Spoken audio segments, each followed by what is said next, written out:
Mrs. Nazario. Here. Mrs. Washington. Here. Dr. Ballard. Here. Mr. Ferguson. Here. Mr. Sturgill. Here. Pledge of Allegiance. Yeah, tonight we have students from Southview Middle School who will be leading the pledge. Ms. Takesha Jackson, their principal, is also here to support them. And can I introduce them first, and then they'll lead us in the pledge? Is that okay? So we have first Josiah LeBoy, who's the son of Miss Amalia Garcia. Josiah is the student council president and is in the 8th grade. He's earned straight A's for the first quarter, enjoying sports. He played on the 8th grade football team. He's looking forward to basketball season. Josiah is also very musically inclined as he plays in the middle school band and also sings in the choir. Nice. Next we have guy. I like that. Next we have Bryson Penny. He's Kenneth and Deshelle Penny's son. Bryson is vice president of student council and earned straight A's in the first quarter. He enjoys robotics, also football, and being a part of the student council. And he can't wait to speak. I got you. He is a member of the Southview Middle School band as well and is extremely kind and well-mannered. Next is Elena Morales. She's the daughter of Marianne Escalera, who is in the 8th grade. Elena is a student council secretary. She's an honor roll student and enjoys playing volleyball and basketball. She's a leader in our building and is also part of the Southview Choir. She's very sweet, considerate, and helpful to all. I like that. Who wrote these? Was that you? That's nice. I mean, to be called sweet. That's just a like the ultimate compliment. Then finally we have Niera Lurie. She's the daughter of Mrs. Latoya Lurie and is also in the 8th grade. Niera is a member of student council. Niera also maintains high marks in ELA and math class.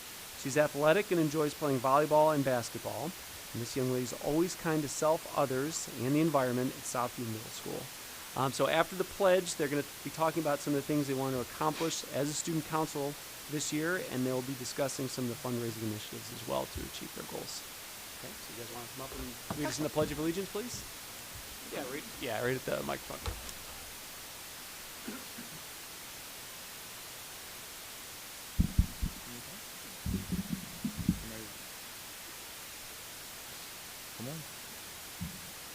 I pledge allegiance to the flag of the United States of America and to the republic for which it stands, one nation, under God, indivisible, with liberty and justice for all.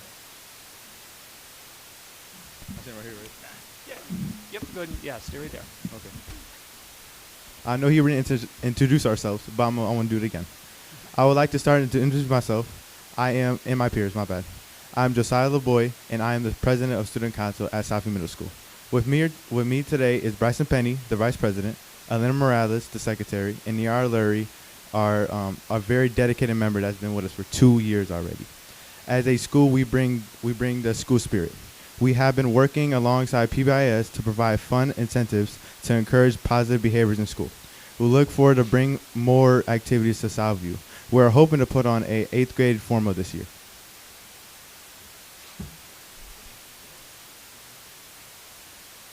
Some of the fundraising will include a bake sale. Last year, several teachers donated baked goods, and the student council made the rest. It was a sweet way to improve both student and teacher spirits. We also did a carnation sale for Valentine's Day. Student council sold notes and attached them to carnations to give out on Valentine's Day. It's a great way to spend time. For Halloween, PBIS and student council, we all put on a great event. We dressed up, made crafts, had treats, and had an inflatable obstacle course. It was a great time and helped improve school spirit. Go Southview, baby! Nice. Strong finish. I like that. Yeah. And before we get a picture taken here with you real quick, I just want to say thank you. Obviously, we heard about your great grades. We heard about your involvement in extracurricular activities. But I think what I want to applaud you for tonight, kids come to school for a lot of reasons, leadership. Not only are you in positions of leadership, but you have ideas on how to make things your own. And you had a couple minutes to talk. You talked about a dance. You talked about the culture of Southview. And you're the ones that make that happen. So I just want to say thanks, and I just appreciate how you come to school and spend your time. But we'd love to get a picture taken with you if that's okay. You good? All right. Well, we have the notes too. One big happy family.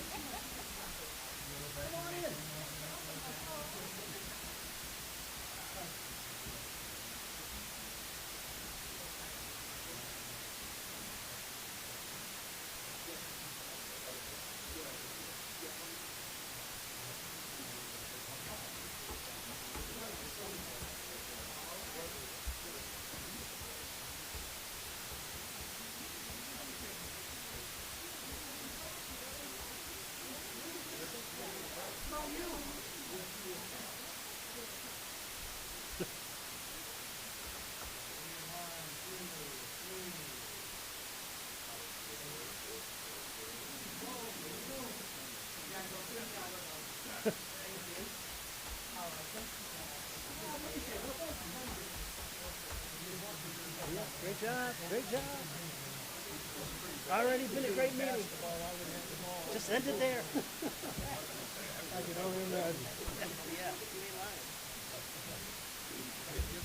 And let me know how we can help with your dance.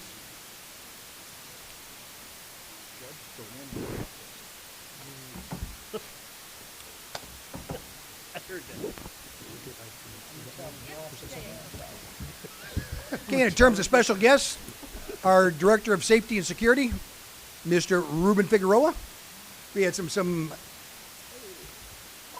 actually we had some awful things happen, but the way we responded to the awfulness, I think, was celebration worthy. So can I give you the microphone and kind of lead us in cheering for some good people who made some great decisions during bad times? Good evening, everyone. As Dr. Graham said, we had some difficult situations and times, and we have a great team. I have to thank our safety team, our SROs, our collaboration with Lorain Police Department. We don't just have police officers, we have school resource officers who build relationships with kids. Unfortunately, November 3rd, there was an incident that was very alarming and very put a lot of people at risk in the community. It was something that was scary. A lot of families and people were outside during the incident. Thankfully, our school resource officer, Nicholas Gerace, was there. And one of the things that I really wanted to highlight was we all saw the video of him doing what he did, running towards the danger, putting himself at personal risk. Before that happened, Nick was fist pumping kids, saying hello, giving them high fives, talking to them while they were leaving the school in the parking lot. And that's what we want from a school resource officer, that embodiment of love, courage, but also the balance between kindness and showing them that we're here to keep you safe. Throughout the entire process, Nick has been very humble, saying he did what any other officer would do. While I believe that's true, he was caught doing the right thing, and he did it without thinking twice. Not only did he run towards danger, putting himself at personal risk, he was able to show everybody that he was going to do what needed to be done. He communicated clearly, he called on for support, he knew what the schools needed, and then after everything was done, came right back to work like it was another day and ready to come back into the school. So I'm very proud, I'm very grateful for what he's done and for what Lorain Police Department has done by collaborating with the schools in the way that we have. And above all, just showing that the heart and the courage that it takes to do the job. You know, gunshots going off nearby. He ran towards it, didn't think twice, and I'm very, very grateful. I'm honored, and I want to present him with a certificate of appreciation to Lorain Police Officer Nick Gerace for exemplary service in protecting the students and staff of Washington Elementary School during a frightful firearm event outside of the school building. Officer Gerace acted in a quick and selfless manner to assure the safety and security of all those present, and I just really want to say thank you for what you did. Great work.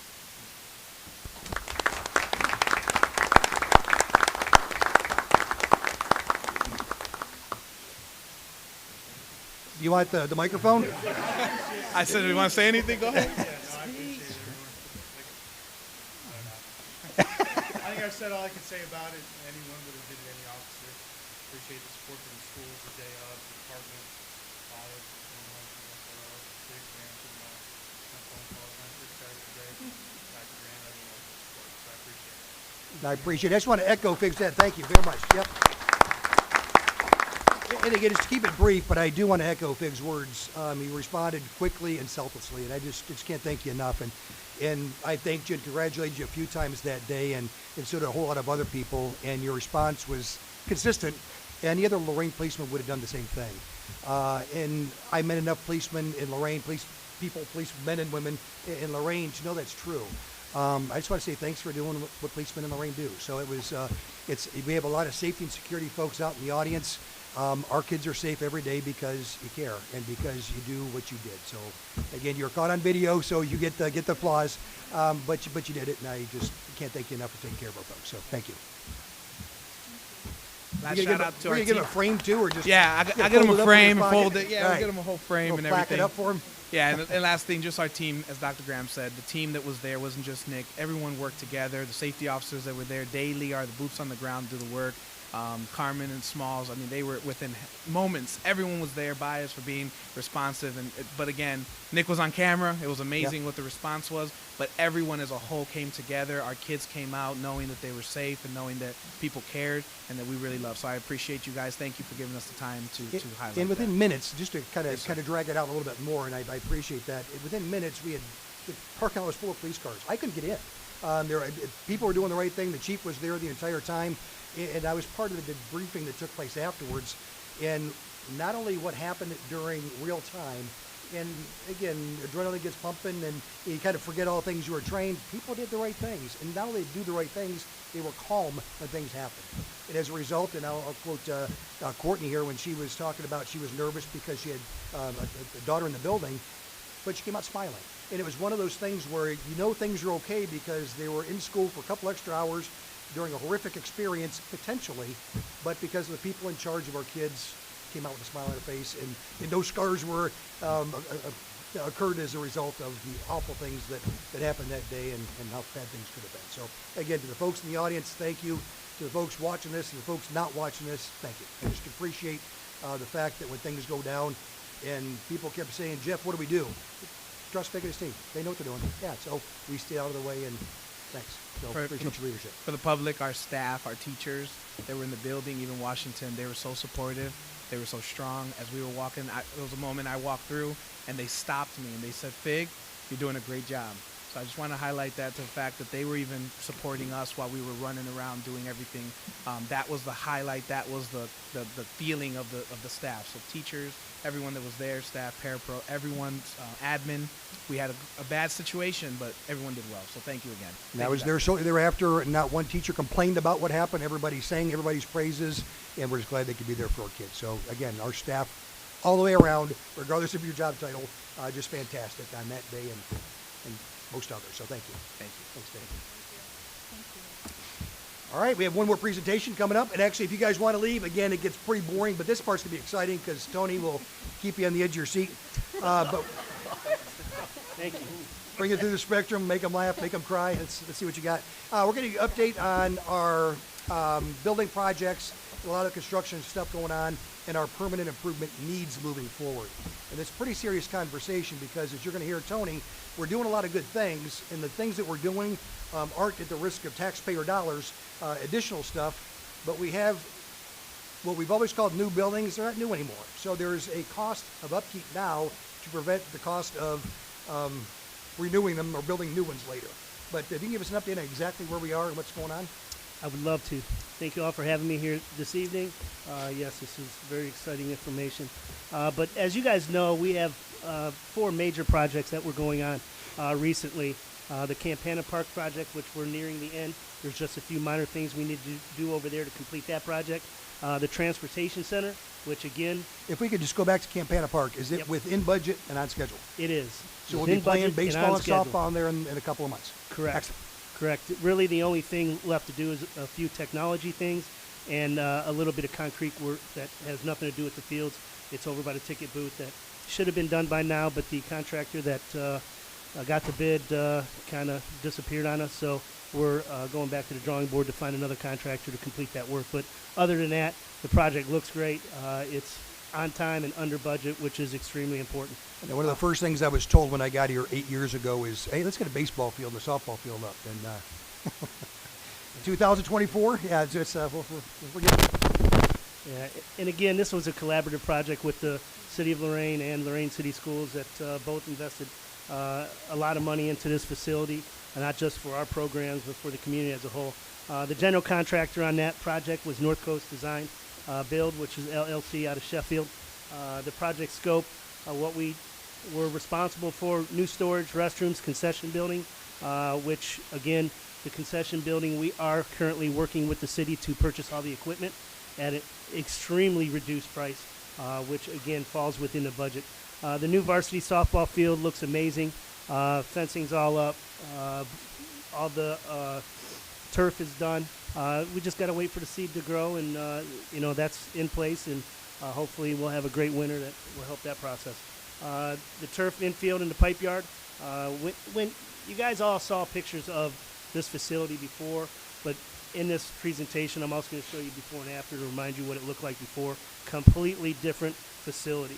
The concrete walks and paving, fencing, flagpole, bleachers, and scoreboards, all our responsibility. The scoreboards have been purchased and are planning on getting shipped, and the only thing we have to do is run the electrical on the softball field out there because there's no electrical, which is a short little run and really inexpensive to do. But as soon as those boards come in, they'll be ready to install them, and we'll have our new scoreboards up. The field under drains in the masonry dugouts. This is the scope of the overall project. I know it's not a big picture on the left-hand side, and this is aerial view of that facility currently, what it looks like in its completion, minus the things that I mentioned earlier. Again, here's the softball field on your left and the entire facility on the right, and I certainly can share this presentation with all of you at a later date as well. But that project is going to be done with the soccer fields, the retention pond that's going to be in front there. If you look at the softball field, that pond is actually going to be off to your right-hand side, up near the front. The gates and all the paving are all complete in this project, so we're excited about it.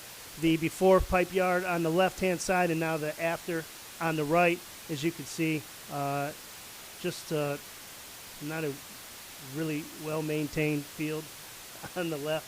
So this turf on both of these fields are going to save the district a lot of money in maintenance in itself, because that was the biggest part with our baseball fields, is making sure you had people that knew what they're doing to drag the fields and prepare them for every game. And now we have turf, so that's going to be enormous. Project started on February 14th of 2022, and the punch list was done, are going to be done on the 29th. The punch list is really going through and making sure that we have completed. The contractor has completed everything, and we will have that final progress meeting to make sure everybody's on the same page. As far as the district is concerned, our payouts are all complete. We have no more payouts to that project. The city still has a few more, but they're working on that as well. Funding sources for this project came from City of Lorain, $1.8 million. The schools put in $1.8, and they also received a grant from ODNR for $1.6. The total project cost of about $5.2, and again, we are under that total cost right now. Right now, there's about $300,000, give or take, left in that budget for this facility. The transportation center, again, on Colorado Avenue, 1800 Colorado Avenue. As you all know, we took under our wing transportation for the district, which is critical, and we needed a facility for that. So the old First Student building we purchased on Colorado Avenue and renovated that. All of this work, I have to tell you, was all done internally, which is critical, because the excessive cost of subcontracting out, on top of the increased material costs during today's market, is just crazy. And the fact that we had guys and workers here in the city that could do all of this work, as you'll see, the major difference. On the left-hand side is how it looked when we got in there. Right-hand side is, it's a little bit better now, but this is complete as we have on camera. But you can see the massive difference in what we did there. This is the hallway to the driver's area. We are currently housing all of our buses over there.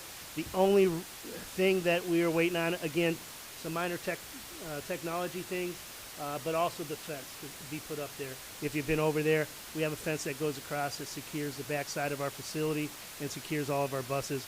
That should be going up anytime soon now. That was delayed again because of the materials and waiting on that, on the delivery. This project started, we did a site assessment on August 1st of 2023, and that work is all now completed. So it's just been a great asset to have that facility over there, and if you get a chance, go on over there and take a look at it, because again, just remember when you walk in, our folks did all that work in there. When you talk about the drywall, the electrical, HVAC, plumbing, all that was done in-house, and we didn't have to subcontract any of that out. George Daniel improvement. I gave an update on this probably now about a month, maybe a little over a month ago. We are currently in phase one. We went out to bid. We did select a company. We did the bid openings last week, and pleasantly surprised. The numbers that came back were within our budget. Obviously, you don't know what you're going to get. I think the highest bid was somewhere around 2.2 million, but the bid that was the lowest, most qualified bid was a company that met our needs, and right now we're evaluating that bid, because obviously we have to go through the process to make sure all the boxes are checked. But we did have that done, and hopefully we'll have something prepared for you come December 11th to start that project, which again, total estimated cost of that particular project is about 1.6 million. We are working on phase two as well. To Dr. Graham's point, we want to be the least amount of disruption to the programs in athletics that utilize that facility. But we are looking right now at starting the bid process for phase two somewhere December, end of December, January. But again, the very challenging, ideally what you want is the same contractor doing phase one and phase two. Realistically, not sure if that'll happen or not. And if you can just bullet point maybe the list of improvements that are taking place there. Yeah. So phase one is the structural improvements done to, if you take a look at the stadium, it would be the home side. We are redoing all of the restroom facilities, the tuck pointing on that facility as well, which is critical. This is the home side of that particular field. There are some structural concerns that we need to get repaired. ADA compliance issues we are also working on to make sure that we get that done in phase one. Also, a brand new concession stand. We are demolishing the old concession stand and rebuilding new. So that is, again, the bulk of that particular phase of this project, and something that drastically need to happen. The second phase is the field house which would be the east side of the stadium or the visitor side. This particular part of the project, when you look at the timeline and completing this project, that construction will not affect the field at all, which is kind of gives us some flexibility when you talk about the programs and athletics that are going to be in there. While we are constructing this, that it will not be an interruption to anything going on in there. But ideally, we'd like to get all of it done. But again, phase two is a renovation, and that is the construction of the new field house. This is just a graphic of what the outside could potentially look like. We are also finalizing those things. The field house will consist of a two-story single building, joined at the center by a double height structure, as you can see in the middle there where it says field house in the graphic. The single story to the north will contain the restrooms, varsity and JV locker rooms, and then the single story to the south will contain the weight room, storage, and freshman locker room.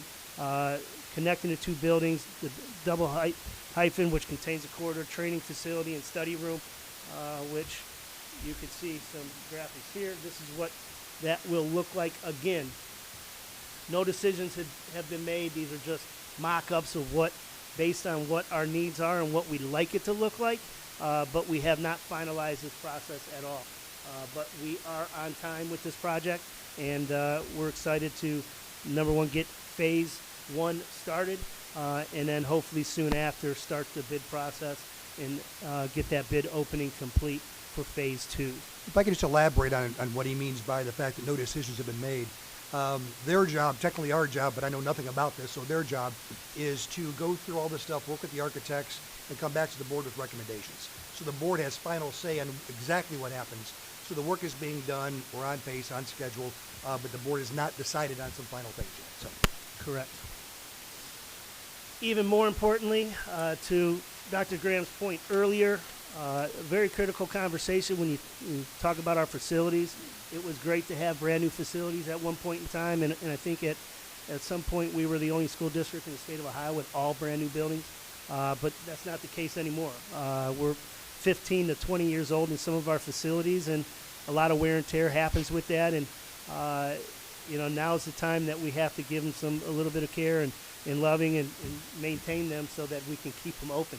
I'm smiling because a little bit of care that he's mentioning, he gave me a budget on what that looks like, and it's between $5 and $7 million a year over the course of the next 5 years. And not saying that to be overly dramatic, but it's a big number. And we redid with COVID funds, we redid some of the roofs, but even after a brand new roof that was put on right, it was still leaking inside the building, still raining inside. And that's because there are some other things that we didn't do to maintain, some trough drainage on a flat roof. I don't understand all of it. But there are some things that we need to do that if we're going to maintain these buildings, there's a cost that goes along with that we can't ignore. So we're working on a budget, working on what makes some sense, and we'll present that to the board here in the near future. Yeah, when they build these buildings and OSFC comes through and says, hey, you got these great shiny new buildings, they don't think about maintaining them at a later date. And that's what we're dealing with right now. Again, Dr. Graham referenced the trough walls. What we found out is the structure of some of our facilities. We have two different kind of roofs. We have a semi-flat roof and then a shingled roof. And how they're designed is the shingled roof comes down and there's a wall in between the shingled and flat roof, and in between there's a trough wall. The trough wall is supposed to catch any rainwater and carry it away from the building. What happened is we found out that those trough walls are failing and they're not doing what they should be doing, so that water is not going away from the building, it's going down the building and eroding them away. And you can see that when you look at the bottom of our facilities and you see that the mortar coming out of the building. That was a major issue for us, and quite frankly, when we were doing this 5-year forecast, we were in the process of evaluating that particular situation at one of our buildings and found out that, that's in excess of about $7 million in repairs that you're going to have to do. And that's just, one issue that you come across that you didn't prepare and plan for.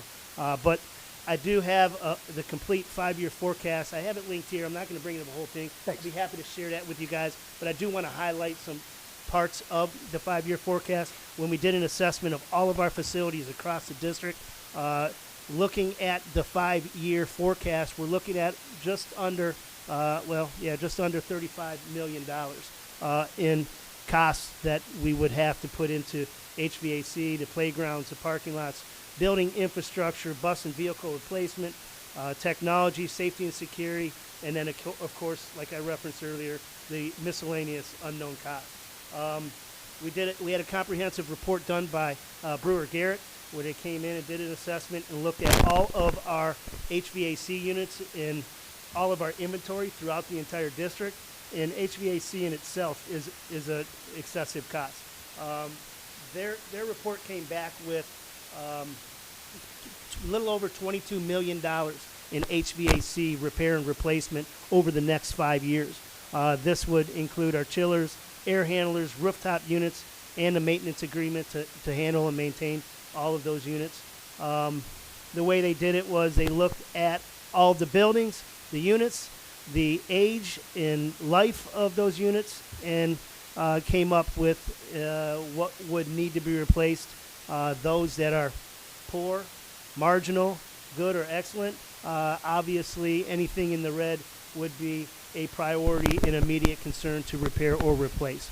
Our cost over the next 5 years, looking at that entire assessment, is roughly $15,600,000 for HVAC. Now, if I can just put that into perspective, and I apologize for cutting in on a regular you're basis, good. but I just want to emphasize a few points. Tony said that we've been maintaining our buildings, but after a while, if you're a homeowner, you know that, or a renter, every 10 years you need a new hot water heater. Every 15 to 20 years you need a new furnace. You need a new chiller. You need 20 years you need a new roof. Our buildings are that old, and schools are no different. After a certain amount of time, this is just normal wear and tear on new buildings becoming older buildings. So we can either keep them up or not. But again, here's the price tag that to keep them up in a way that is consistent with what is recommended to us. Yep. Playgrounds, we're looking at a total estimated cost of about $500,000. Parking lots, again, think about the square lineage foot of our parking lots and what we have in this district. We have a lot of concrete. We have a lot of asphalt that folks don't think about. Think about the sidewalks that we have to repair and maintain, the walkways and open ways to our buildings and our parking lots. So replacement of the curb, sidewalk, the 2-inch skim coat on the lots. The 2-inch skim coat really is a maintenance that you would do to your parking lots, where we come in and clear off about 2 inches off of that top and resurface it, rather than replacing the entire parking lot. If we don't do that in a timely manner, we have to replace our entire parking lot, which costs multiples of what it would cost to do it. Probably 3 times the estimated amount that we have here, which is just over $7 million in parking lot repair and replacement. The building infrastructure, again, referenced it earlier. Tuck Point, people don't think about ceiling tiles and lighting, gym floors. We can continue, again, gym floors is a good example. We can continue to clean and wax these gym floors, but what happens is that buildup of wax just creates a bigger problem down the road. So at some point in time, you got to resurface and redo them, or else it's going to cost you 2 or 3 times the amount of money it would have if you just maintained them the proper way. Our boilers, backflows, any kind of equipment, exterior architectural costs, total estimated about just over $9 million for those. Bus and vehicle replacement, again, we're not replacing all of them, but there are some costs associated with it, and there are some vehicles that we need to continue to do our transportation, and those costs are roughly around $735,000 for new buses or replacement vans. Technology, looking at certain things that just bullet point, external access points, network switches, network core switches. We're looking at a total estimated cost of $345,000, a little over. But understand that Drew Stevens does an excellent job in his team of folks with the E-rate calculation. E-rate, I'm sure Drew can explain it a little bit better to me. Without the E-rate calculation, the cost for these types of things would be almost $2 million of a total cost. And the district is paying, right now we're estimating at $345,000. So that work that Drew does on the E-rate is critical to this district. So we appreciate him doing that. Safety and security, looking at our entryway, the security, our Anchorman lockdown devices. Every one of our classrooms need to have a lockdown device, so that when we lock down, it's basically a kick plate. Boom, kick it in the ground. It locks and secures that door.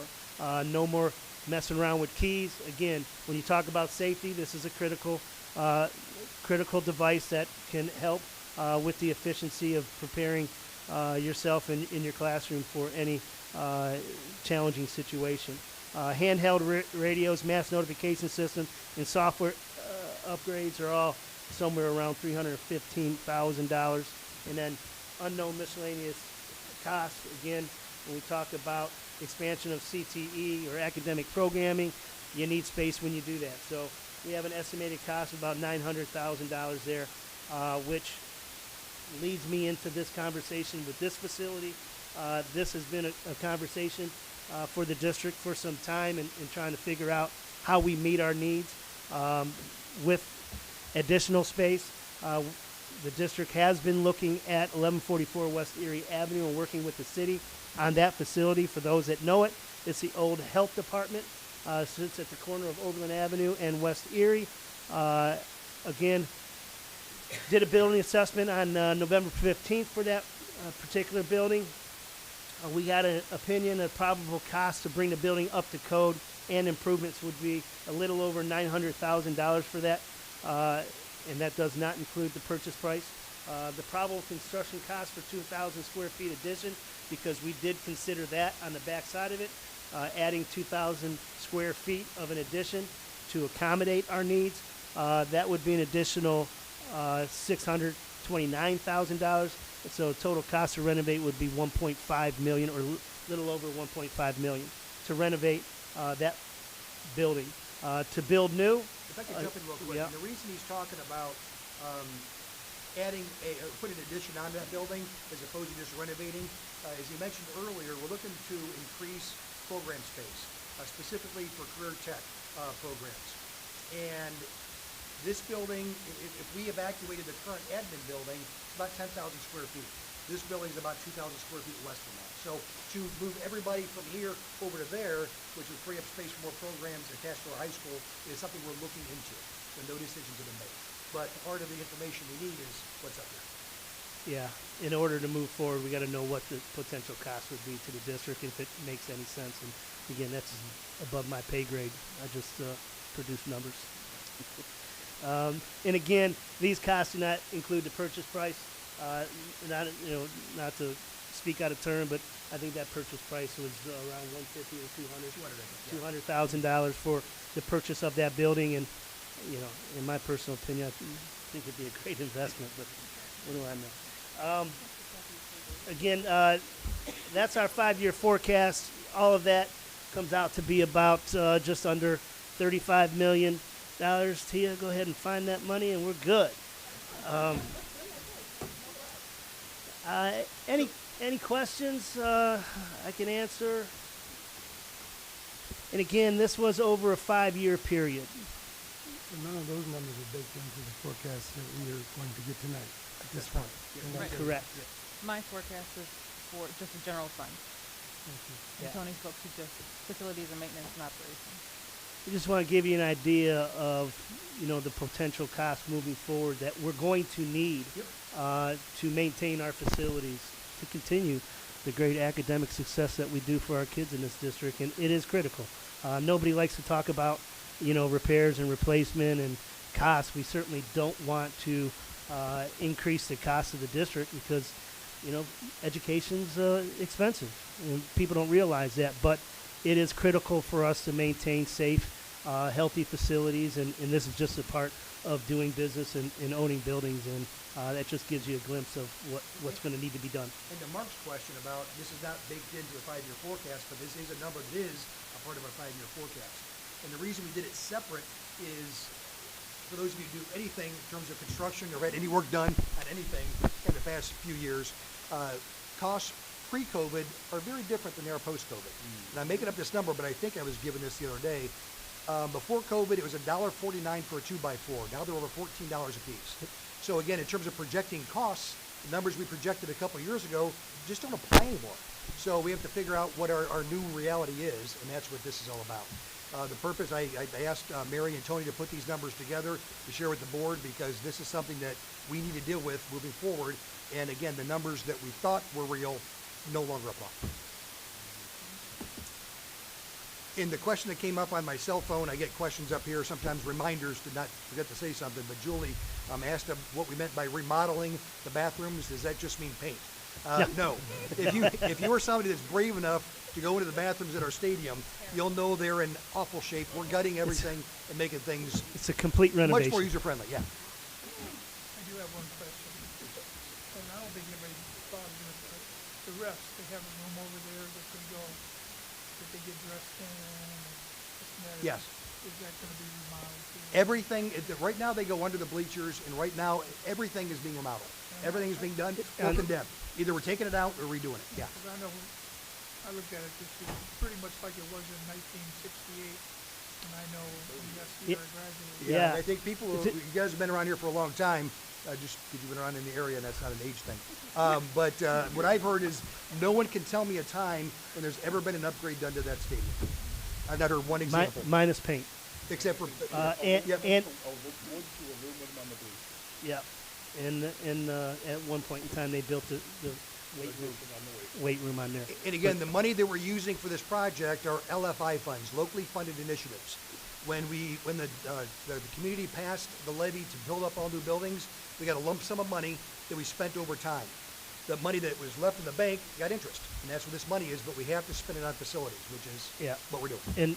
And Mr. Sturgill, to your point, just so you know, on that home side, we will have a girls and boys locker room both on there. So if you're worried about the officials and we have a football game, I'm sure they're going to, I don't know what that room is going to look like where they're at now, but I'm sure other locker room is going to be just fine for them to change in there if that's what you're going with. I actually talked to an official, and he said, and I told him that we were upgrading. He said, "Is there anything there for us?" I said, "I hope there's something there for everybody. I just hope it's done right." You know, that's all. I mean, I know it needs to be done. I think anybody that walks through there knows that. I think you're going to be pleasantly surprised and happy with what we are going to do in that facility. It's going to be And well it's gonna be deserved. Our awesome. folks Yeah. deserve nice things, and there's money set aside for exactly this purpose. So, Yeah. no brainer on this one. The other one, we have to figure some things out. I do have one question. On Campana Park, when will the soccer field be done? 'Cause I think they're using like Tony Morrison now. Yeah. I think that's where most of the soccer is out of Kansas City. I would hope it'd be ready for the season because that's the plan. But again, it is dependent on what kind of winter we have and how long winter lasts. So, a big part of that is the replanting and Growing reseeding. season, So, we missed that window a little bit, but the plan is to get it up and running for the season. But those soccer fields are still going in there, right? Yes, Okay. absolutely. I have a question. I think I saw it, but I just wanted to make sure. I don't know what it's called, but the covering for the girls canopy did go in. Yes, it looks like it. For the bleachers, the covering for the girls. The netting or something we were talking about No, putting. not netting. That's the last I for heard. Softball stands. Last I heard was Is there some there's potential netting going up over the sorta- bleachers to protect from baseball or softballs. Yeah, Is there some sort of covering over the stands? not that I'm aware of. Mm. Bleachers are all there. The netting is going up for obvious reasons on both fields. But I heard the netting was going to go up above too to protect from Protect. fly balls. Yeah. Yeah. Other questions for Tony? That Thank you was very much. easy. Appreciate it. Yeah. Thank you. And if you don't mind, I'm going to speak up. Yep, I know you had things, stuff to do. And before I hand it back over, if I could just give one shout out to, and I'm going to, again, these things get more and more boring as they go on. So it turned out to be a celebration. Now it's a punishment. So you guys can feel free to leave. We fully understand. We fully understand. So sneak out. We're good. But while you're sneaking out, just real quick, a round of applause for Dr. Ballard, who was selected as this year's difference maker, one of two this year's difference makers for Lorain County, or Leadership Lorain County.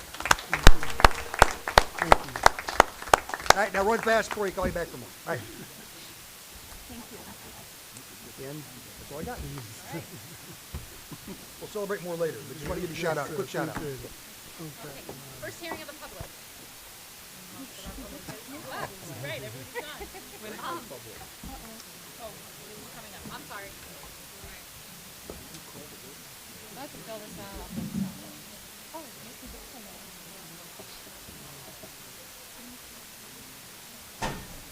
We know you are. What's up? Yeah, it's like, do I have to fill this out? Okay. I'm gonna get my notes here. All right.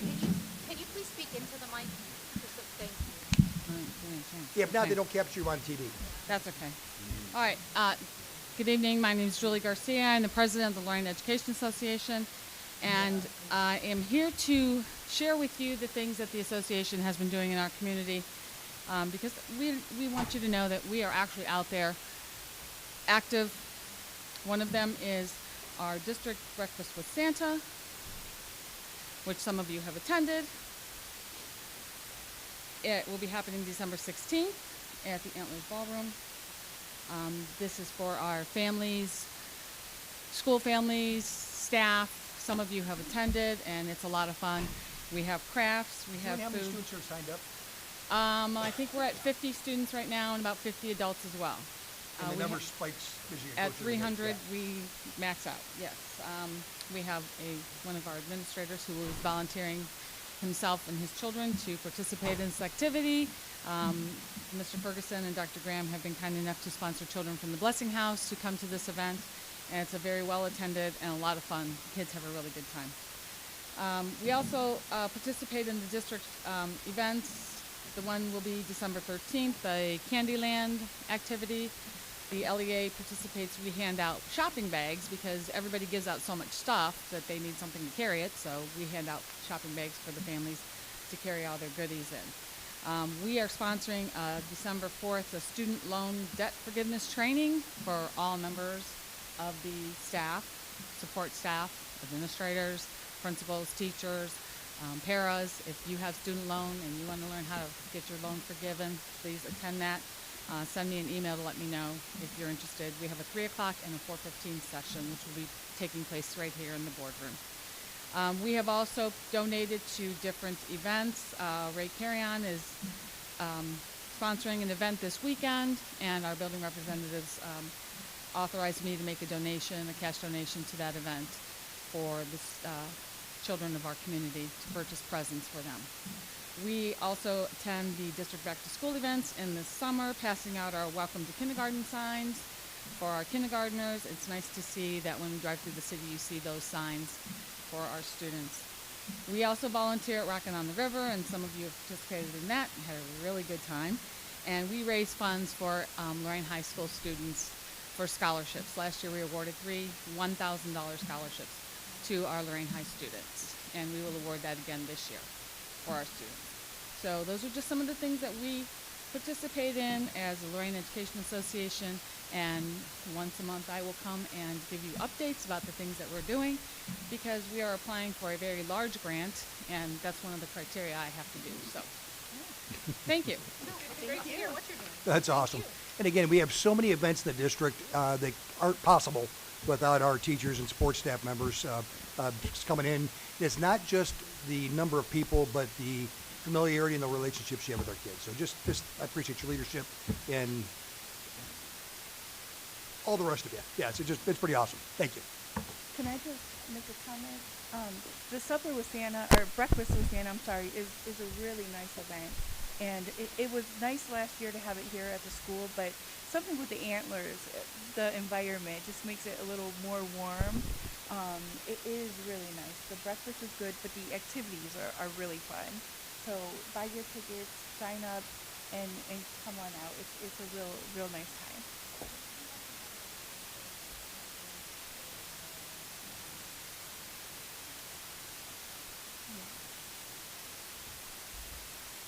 November 30th, right? So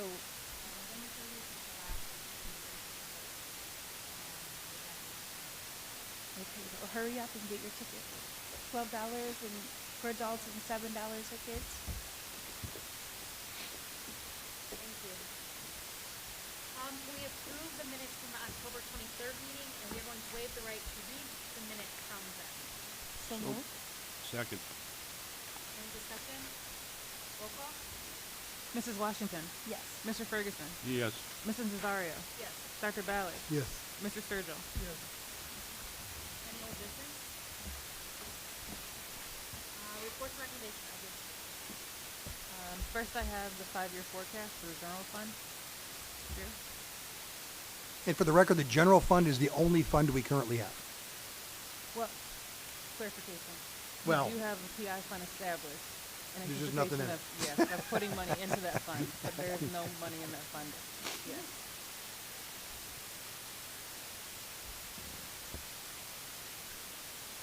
We need a motion? No, we're gonna do it. Oh.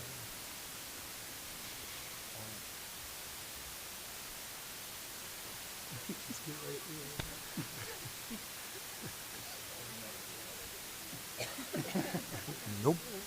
Point of order.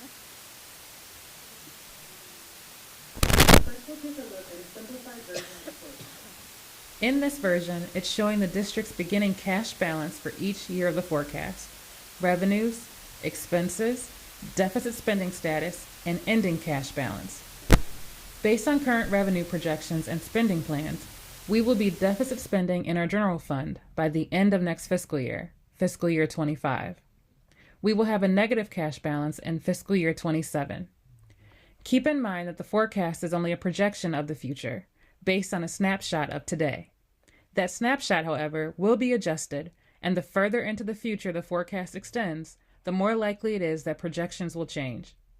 A variety of events will ultimately impact the forecast, such as state budgets that are adopted every 2 years, changes in district strategic plans, the status of tax levies, changes in costs to operate the district, and grant funding and allowances from sources such as ESSER and title funds.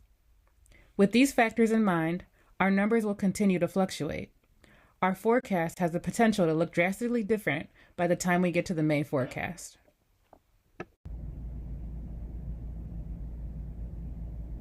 We are anticipating an increase to our total revenue. This is due to an estimated $3.25 million increase to our unrestricted grants and aid because of updates to the state funding formula and an increase in our student enrollment. We are also expecting an increase to our all other financing sources line for this fiscal year. This is due to adding the continuity of services dollars into this section. As mentioned in our May forecast, the continuity of services allowance with an ESSER allows us to transfer almost $17 million from ESSER to the general fund. We'll revisit this more later on in the presentation. There is also an increase to our advances in line. This line captures any cash advances repaid back to the general fund from other funds. It correlates with the advances out line, 5.02, of the previous year, meaning that advances out in one year are advances in during the next fiscal year. The general fund typically advances cash to other funds, for example, federal grants, at the year end until that fund's cash timing catches up and returns those funds back to the general fund. There is an increase to this year's current advances in due to movement of ESSER funding. The advancing is required by Ohio law.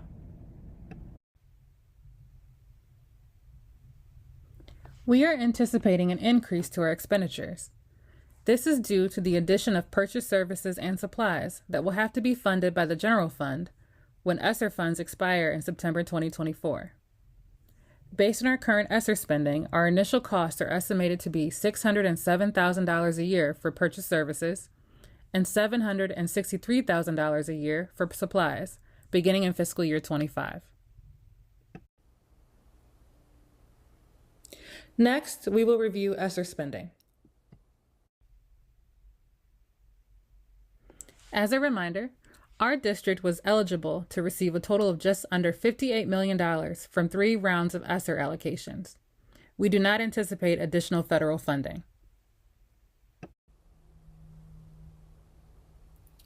Due to the restrictive nature of the funds, this money is not a guarantee, and we cannot just put all of those funds into the general fund. Each dollar must be approved by the state prior to its use, based on rules and guidelines set by the federal and state governments.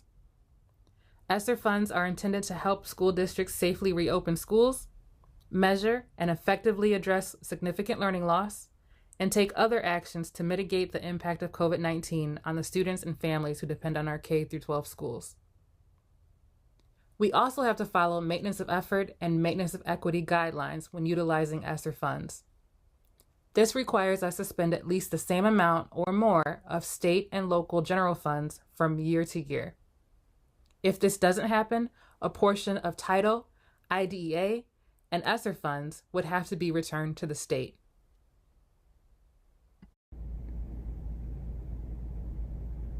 Our district used all of the ESSER 1 allocation to help us cover our losses in revenue, as well as pay for our additional costs due to the pandemic.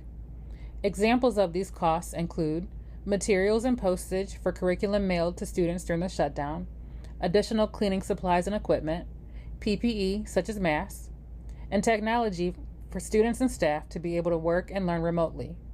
This portion of funding had to be used by September 23. We used ESSER 2 to bridge the gaps between the original needs caused by the pandemic and the beginning stages of the plan to address the continuity of academic and non-academic services. This portion of funding also had to be used by September 23.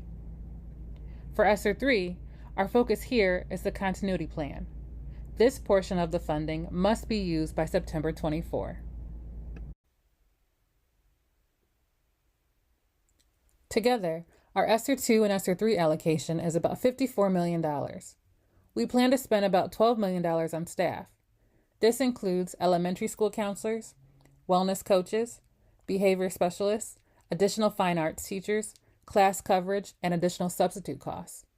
We plan to spend about $17 million on programs, services, and supplies. This includes recovery learning programming, the arts expansion, after-school programming, Chromebooks and MacBooks, clinic medical vans, and cleaning supplies and PPE. We plan to spend about $8 million on roofing projects throughout the district. This leaves us about $17 million to transfer to the general fund. This is allowable under the ESSER category of other activities that are necessary to maintain the operation of and continuity of services in the local education agency and continuing to employ existing staff of the local education agency. This $17 million will be used to reimburse the general fund for the salaries and benefits of staff who were employed during the 2021 school year when the district utilized remote learning during the pandemic. As a reminder, at the time of the May forecast submission, this transfer to the general fund was shown as a reduction of expenditures in fiscal year 23. After further review and guidance, this is now shown as part of miscellaneous revenue, reimbursement to a previous year's expenditure. Our district has several construction projects in process. With board action, we will be transferring approximately $7 million in general funds to a permanent improvement fund. A permanent improvement fund is used specifically for capital improvement projects, maintenance and repairs of school property, and certain equipment items that are designed to last 5 years or more. The projects that will be paid from the PI fund are the Campana Park project, a facility for transportation and technology, a safety mass communication system, and flexible seating at the high school. The George Daniel Stadium Improvement Project will be paid for by LFI funds. LFI, or locally funded initiative funds, are dollars the district has remaining from the district-wide new buildings project that finished in 2016. The last building completed within this project was Lorain High School in 2016. LFI funds must be used towards facility improvements beyond the scope of work that was funded by the Ohio Facilities Construction Commission. There are several items that were not included in this forecast that may be included in the May forecast. Items such as determining the cost of possible future projects, and these projects include a resource facility, expansions at the high school, alternative school updates, and relocating the current administration building. Once costs are determined, we will have to decide how and when to move forward. We will also continue to review our ESSER spending to see if there are additional funds that we can transfer to the general fund. Lastly, we will be evaluating the quality and effectiveness of our programs and services, adjusting the budget accordingly, reviewing our current levies, and then determining when to ask our taxpayers for continuing and/or additional funds to support the district. The addition of any or all of these items could cause the numbers in the May forecast to significantly fluctuate. This concludes the November forecast presentation.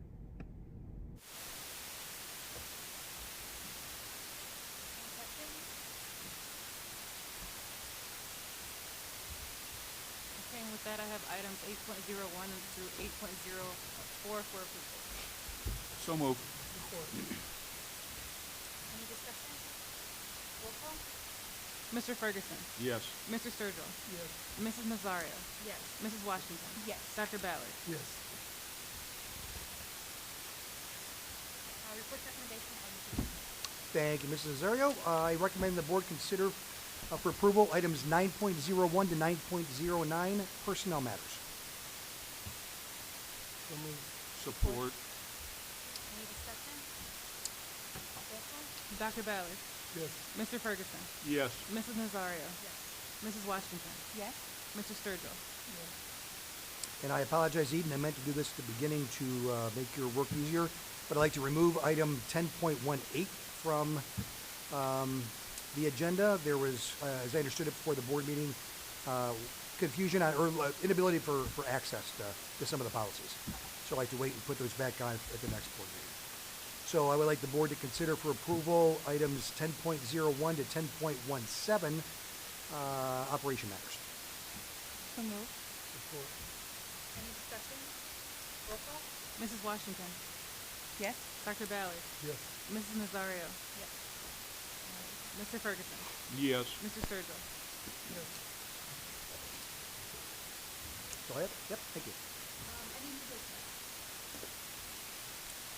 I would just like to thank the board and the district for the opportunity to learn more at the Capitol Conference.